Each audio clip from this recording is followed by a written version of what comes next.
Many of us come from families that knew how to survive. We knew how to stretch a dollar. We knew how to make something out of nothing. And we knew how to work multiple jobs, support relatives, care for children and aging parents, contribute to our churches, and keep going even when resources were limited. That resilience deserves to be honored. But survival skills and wealth building skills are not always the same.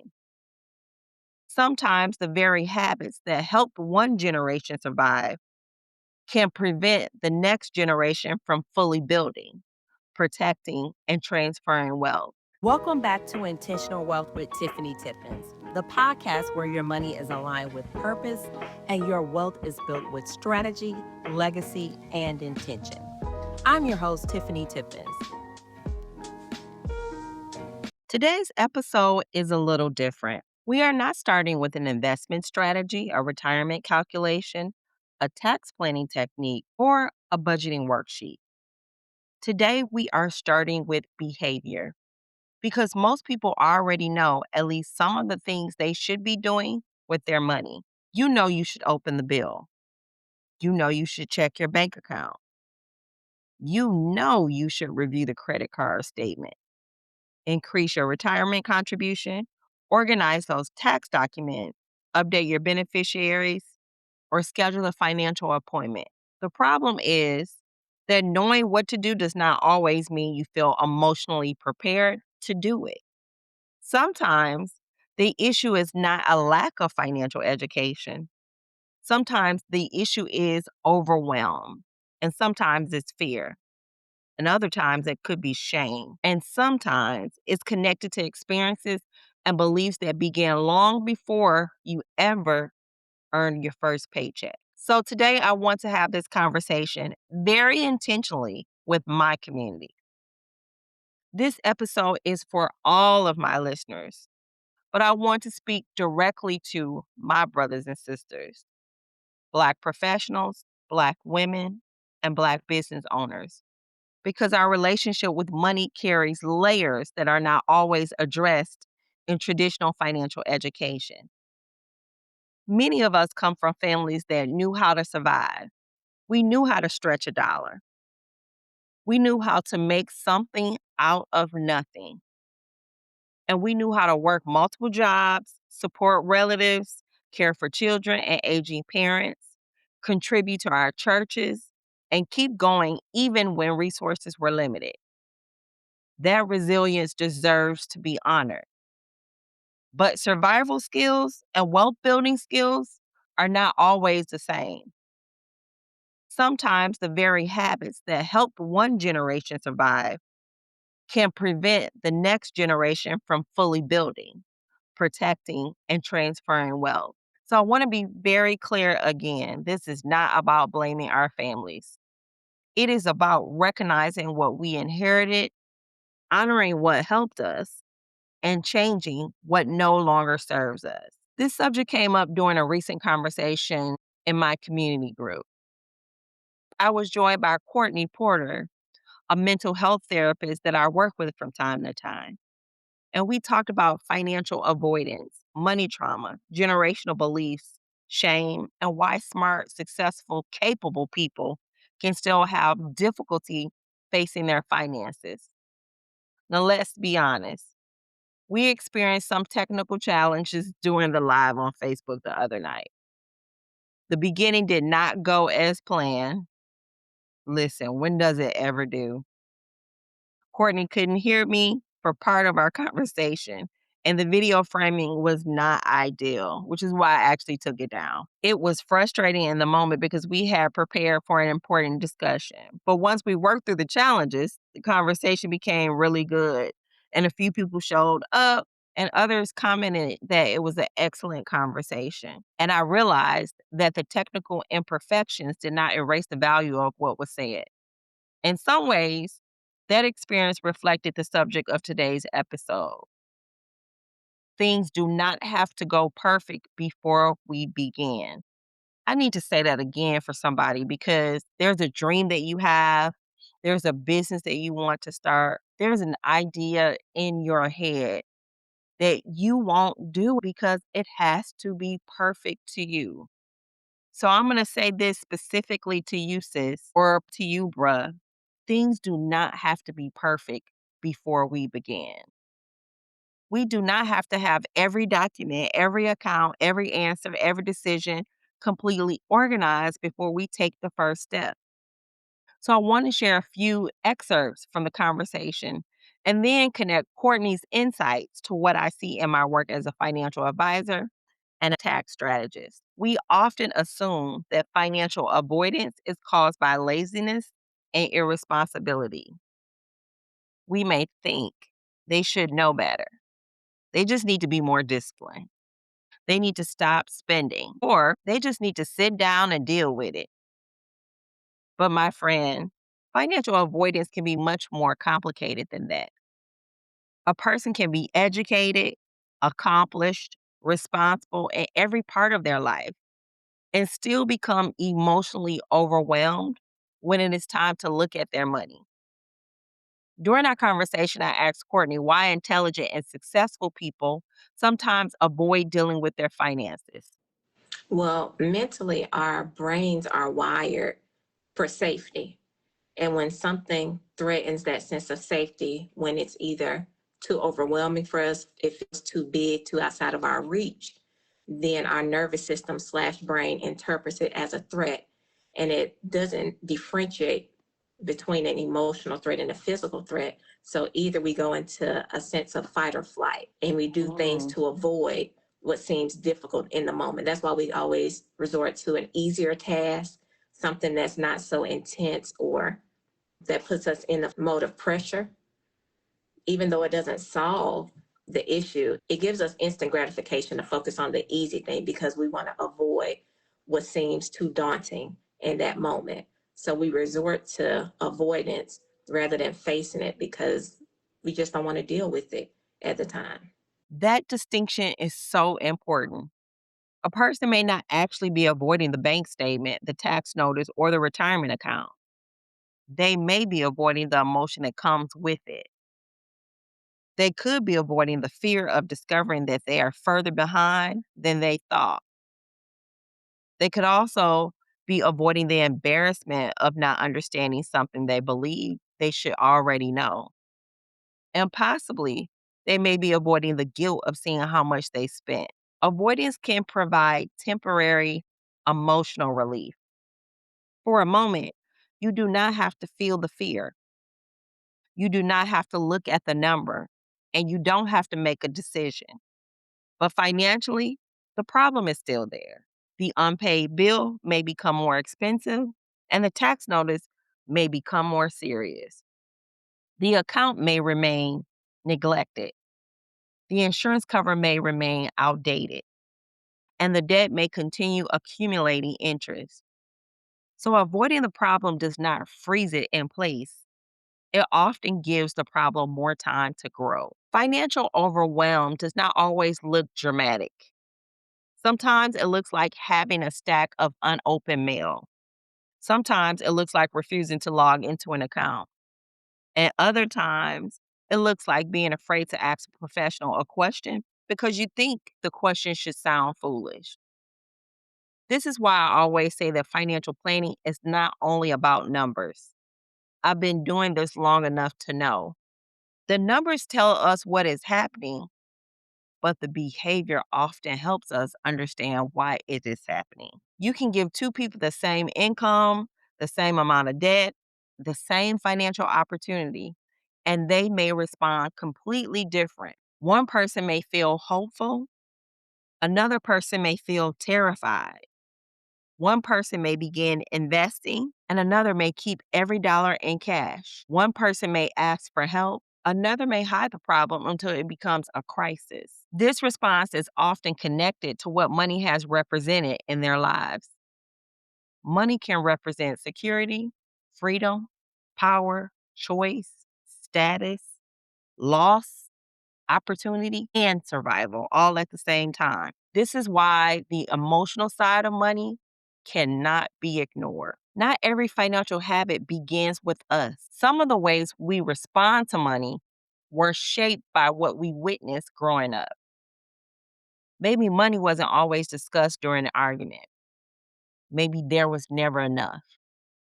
Maybe a parent lost a job, a family lost a home, or there was a divorce, a illness, a death, bankruptcy, or a sudden financial crisis. Sometimes you could have learned that wealthy people were greedy.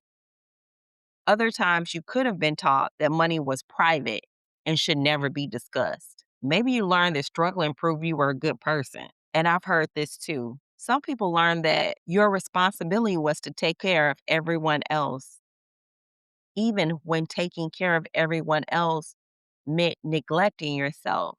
I've seen this in various cultures. And for Black families, for my family, those personal experiences exist inside a larger historical and cultural experience. Many of our families did not have generations of access to financial professionals, investment accounts, business capital, estate planning, home ownership, inherited assets, or coordinated financial advice. Some of our parents and grandparents were focused on getting through the month. They were focused on keeping food in the house, paying the light bill, helping relatives, staying employed, and protecting their families. They may not have had someone teaching them about portfolio diversification, tax strategy, trust, business succession, retirement income, or transferring assets efficiently. So when those conversations did not happen at home, it was not always because our families did not care about our wealth. Sometimes they were never given access to the information, the tools, the opportunities, or the trusted professionals they needed. So you cannot automatically pass down financial knowledge you were never taught. But now that we know more, we have a responsibility to do more. We cannot allow the absence of financial education in a previous generation to become the permanent financial reality of the next generation. During our conversation, Courtney explained how trauma and generational experiences can continue to influence our financial decisions as adults. For sure, those are learned experiences. We don't realize that however we're raised to look at money, that we interpret or we take on those same characteristics. However, we saw our mom or dad handle money, or people who we were close to growing up around us, we handle it the same way, whether they were reckless or impulsive or very conservative or Mhm. restrictive with their funds. That's how we tend to respond. If they treat money as very protective, then we tend to be protective over our money. If they are always giving people money, whenever they ask, then we'll repeat the same thing because we become conditioned to behaviors around us subconsciously and consciously, and we act out on those things. That is exactly why we have to uncover our money beliefs. The first chapter of my book, Plan for It, the actual blueprint for building wealth and achieving your dreams, is called Uncovering Your Money Beliefs. I began the book there intentionally. Before we create the budget, build the investment strategy, reduce the taxes, establish the retirement plan, or protect the legacy, we have to understand what we believe about money. Because our financial decisions are rarely based on numbers alone.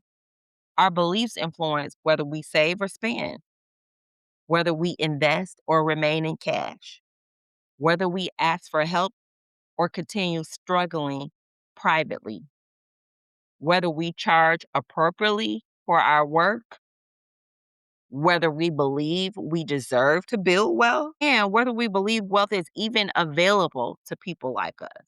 In chapter one, I asked readers to consider where their limiting beliefs came from. Were they connected to a specific experience, a family belief, or a cultural message? Were you taught that there is never enough, that money changes people, that wealthy people are selfish, that investing is gambling, that debt is simply a normal part of life, or that needing help means you have failed? Those beliefs can influence us long after our financial circumstances have changed. One of the most powerful examples in the book is how we interpret the resourcefulness of our mothers and grandmothers. We may have watched a grandmother carefully stretch every dollar and concluded there is never enough money. But perhaps the fuller truth is that she was incredibly resourceful with the limited options available to her. We can honor her resourcefulness without inheriting her fear. We can appreciate how our family survived while giving ourselves permission to build beyond survival. That is what it means to uncover a money belief. We identify it, we examine where it came from, we ask whether it is still true, and then we decide whether it belongs in the financial future we are trying to create. If this part of the conversation is speaking to you, I want you to read chapter 1 of Plan for It. It will help you begin identifying the personal, family, and cultural beliefs that may be shaping your financial behavior without you even realizing it. After you uncover those beliefs, the rest of the book helps you connect your money to your goals, your cash flow, your debt strategy, investing, retirement, protection, your business growth, and ultimately your legacy, whether it's living or lasting. You can purchase Plan For It on my website and wherever the book is available. This conversation is especially important in the Black community because we cannot build lasting wealth by remaining in permanent survival mode. Survival mode says just make it to the next paycheck, pay whatever is due today, help everyone who asks, keep everything in cash because investing feels too risky. Do not talk about money. Handle it yourself, girl. Do not let anyone know you are struggling. And we will deal with the future when it gets here. But strategy says, let me understand where I am. Let me make a plan for where I'm going. Let me protect what I'm building. Let me use my investments, insurance, tax planning, retirement planning, and estate planning intentionally. Let me create boundaries around what I can afford to do for other people. Let me prepare the next generation instead of leaving them to start over. And let me get professional help before the situation becomes a crisis. We cannot keep applauding ourselves only for making it through it.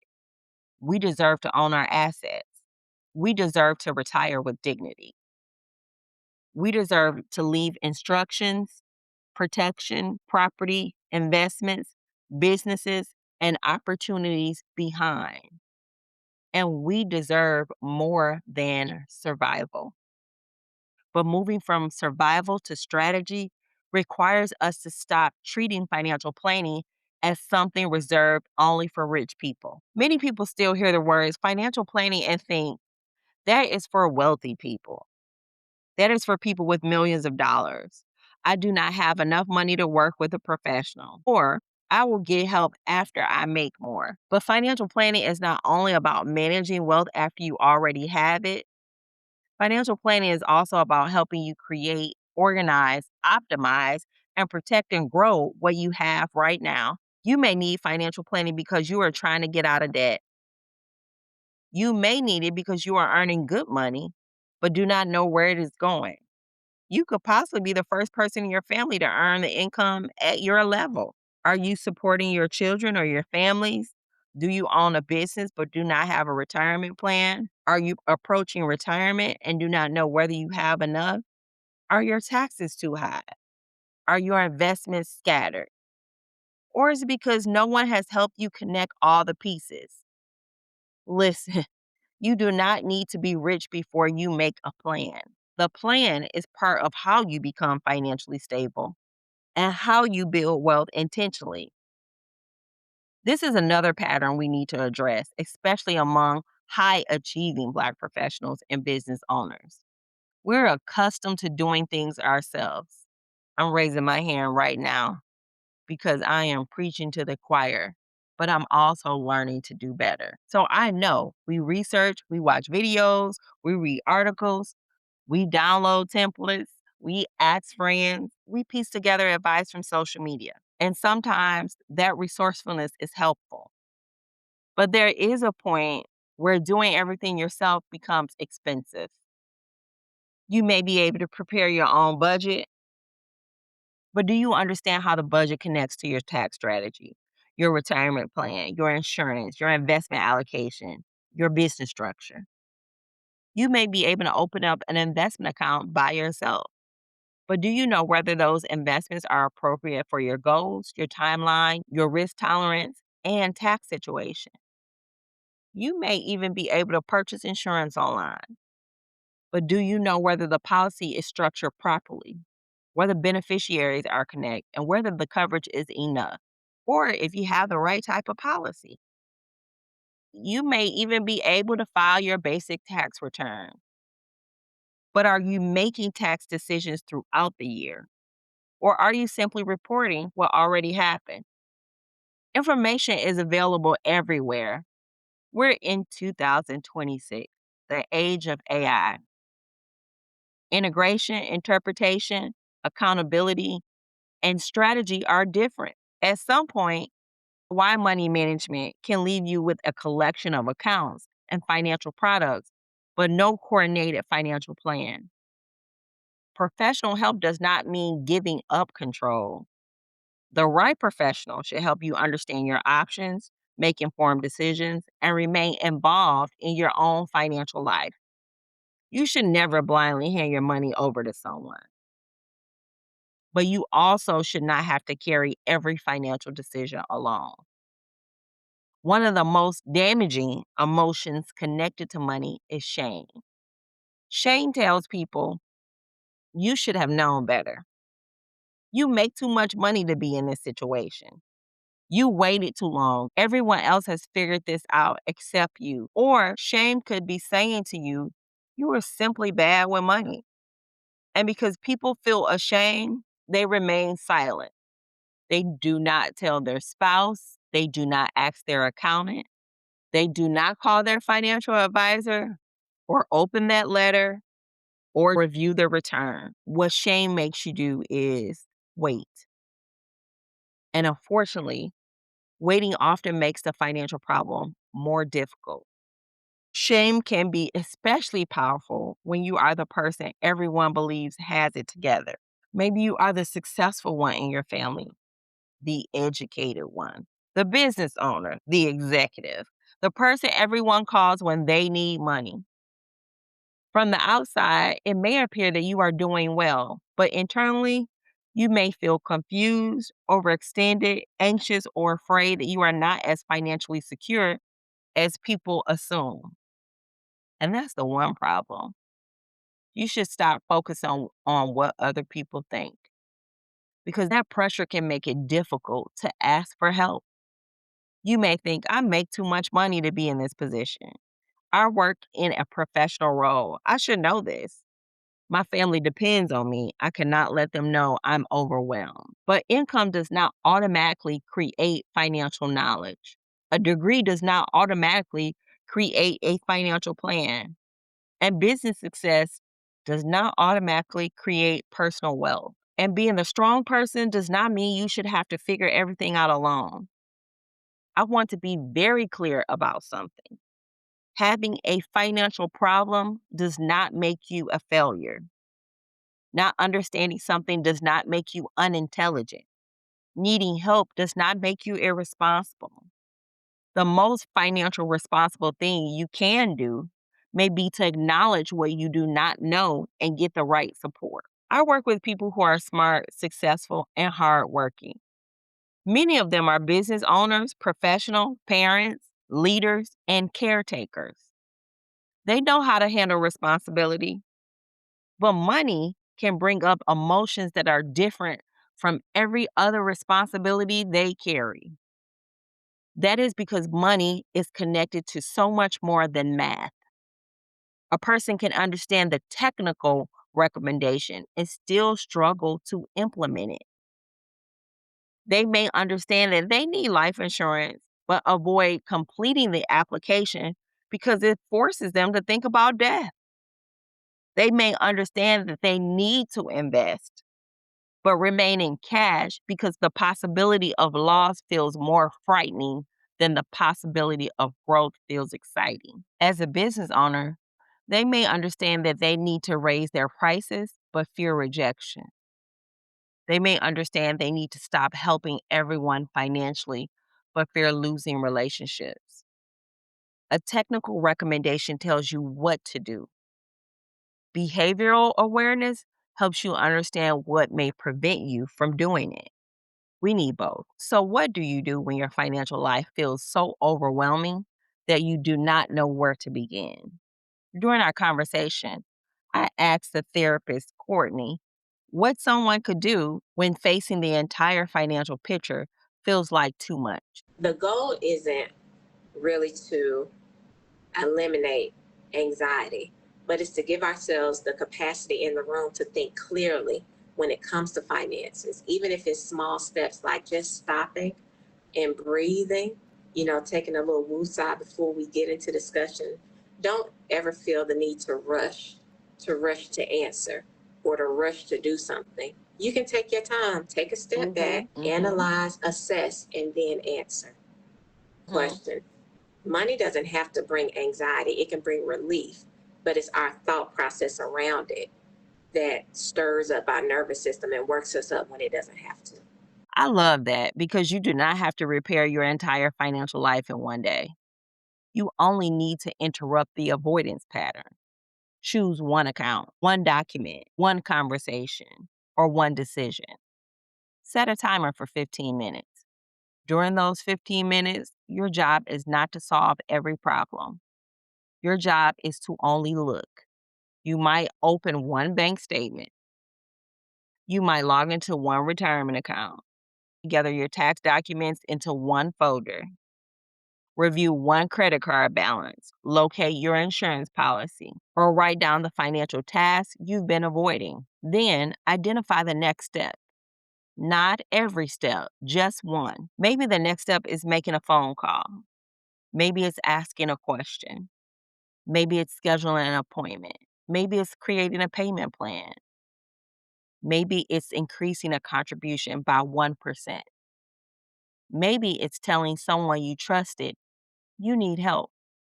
Small actions create movement, and movement creates clarity. And clarity begins to reduce the power that avoidance has over you. There are times when financial education and strategy are enough. You may need help organizing your accounts, understanding your investments, reducing your taxes, creating a retirement strategy, or establishing your estate plan. But there are other times when financial behavior is connected to something deeper. Maybe money causes panic. Maybe you compulsively spend when you feel stressed. Maybe you cannot say no when relatives ask for help. Or maybe financial conversations trigger memories of instability, conflict, loss, abandonment, or deprivation. In those situations, the solution may require both a financial professional and a qualified therapist. The financial professional can help you build the strategy, but the therapist can help you understand and address the emotional response that may be preventing you from following the strategy. There is no shame in needing both. We have to stop believing that therapy is only for people who are falling apart. Therapy can help us understand patterns, establish boundaries, process trauma, and make healthier decisions. And we have to stop believing that financial planning is only for people who are already rich. Financial planning can help us organize, protect, and build the resources we have today. Sometimes wealth building requires a financial plan. Sometimes it requires healing, and other times it requires both. This conversation is especially important during a mid year money reset. At the halfway point of the year, I encourage you to review 4 areas. First, look at where your money has actually been going. Second, review your tax situation before the end of the year, preferably now, so you can plan for the remaining 6 months. Third, review your savings, investments, and retirement contributions. And fourth, review your insurance, your beneficiaries, and your legacy plan, whether that includes your will, your trust, or both.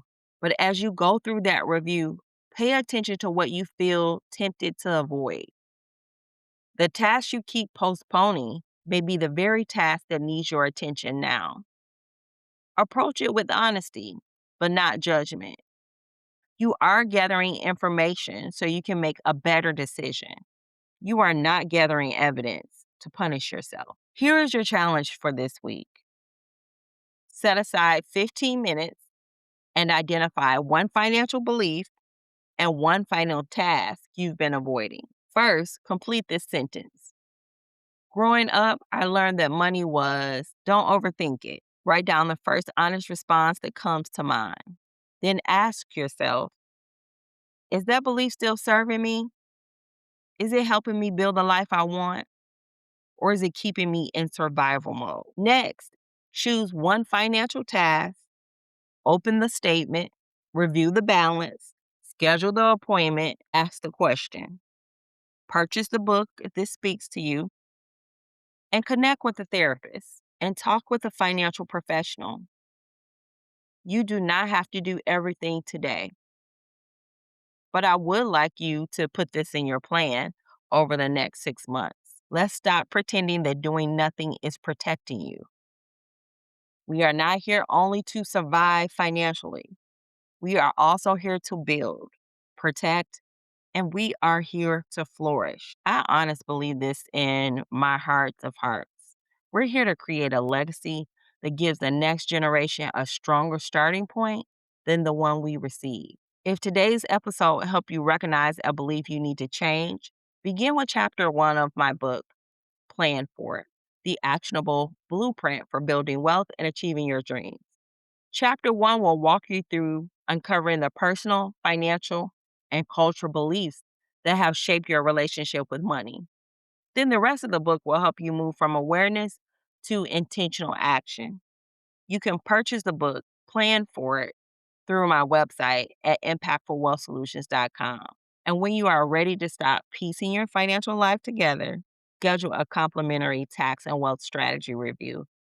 We will help you look at the whole picture: your income, taxes, cash flow, investments, retirement, protection, your business, and your legacy plan, and identify the next best steps. You do not need to have everything figured out before you ask for help. Asking for help may be the first step in your new financial story. I want to thank Courtney Porter for joining me in this important conversation and for allowing me to share experts from our discussion. And I also want to thank you for listening. If this episode helped you, share it with someone who may be avoiding an important financial decision. Make sure you subscribe to Intentional Wealth with Tiffany Tippins so you do not miss future episodes. Until next time, remember, your money is not missing. It just needs a plan. And sometimes that plans begin with healing what you were taught to believe about money.